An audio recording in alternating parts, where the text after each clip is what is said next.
Pelajaran paling berharga dibubarkannya FPI adalah yang namanya manusia bagaimanapun nasabnya jangan jumawa.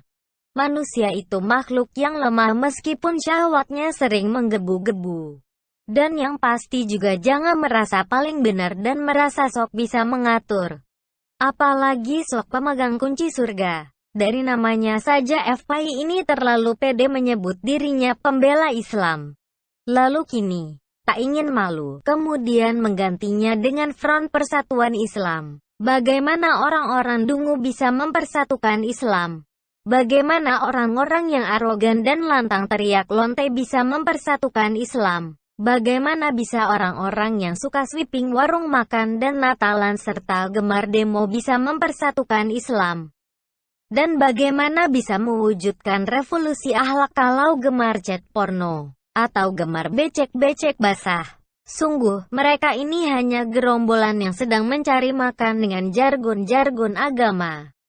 Agama adalah tema jualannya, menekan sana-sini memaksakan pemahamannya tapi sesungguhnya mereka adalah pengangguran yang sedang cari job. Tak ada skill yang bisa mereka kembangkan untuk memajukan negara ini kecuali demo dan demo, atau memang mentalnya mental preman.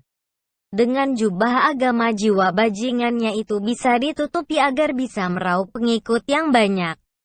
Mereka tahu bahwa dengan berjubah agama dan bergelar Habib bisa menyilaukan pikiran para jemaah dan bersedia jadi pengikutnya. Entahlah, apakah setelah bubarnya FPI ini masihkah mereka bisa dapat job dan penghasilan untuk menafkahi keluarganya?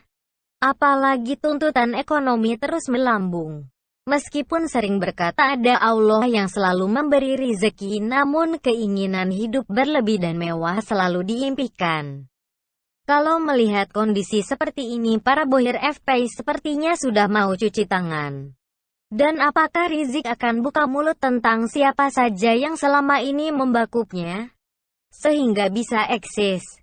Apakah Rizik akan membeberkan bahwa Rubicon dan segala biaya operasionalnya adalah pemberian dari seseorang? Ada berapa banyak bohir Rizik dengan FPI-nya? Pada Pilkada DKI 2017 sangat jelas apa peran Rizik dan siapa pengusung Anies Sandi. Permainan politik yang sangat licik dan brutal telah menjadi catatan yang sangat buruk.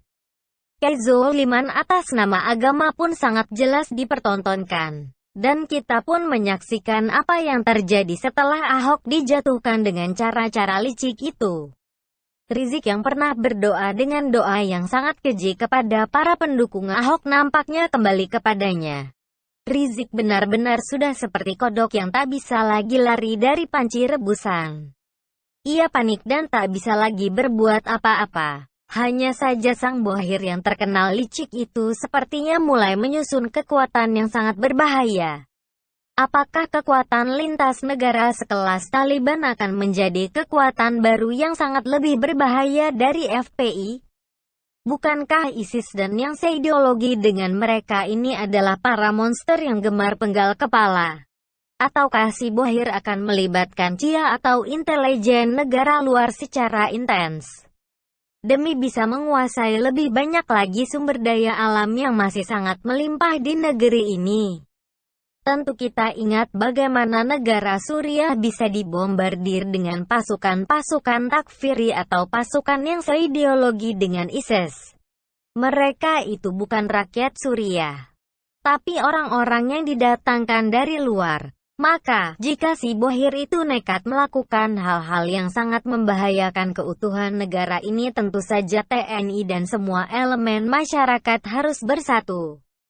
Pembubaran FPI ini sebenarnya hanya simbol bahwa rakyat Indonesia tak menyukai ideologi yang memaksakan kehendak atas nama agama.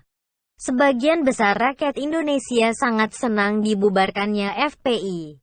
Namun kegembiraan ini tidak boleh berlebihan sampai melupakan sisi lain yang perlu juga diantisipasi. Karena tidak mungkin para bohir FPI ini diam begitu saja. Mereka akan terlanjur malu jika membiarkan pembubaran FPI ini berjalan dengan lancar hingga mencapai titik klimaks. Apalagi jumlah dana yang telah dikeluarkan untuk membiayai FPI selama ini sudah sangat banyak. Namun hasil yang seharusnya didapatkan lebih banyak lagi, nampaknya tak akan terwujud. Alias tekor.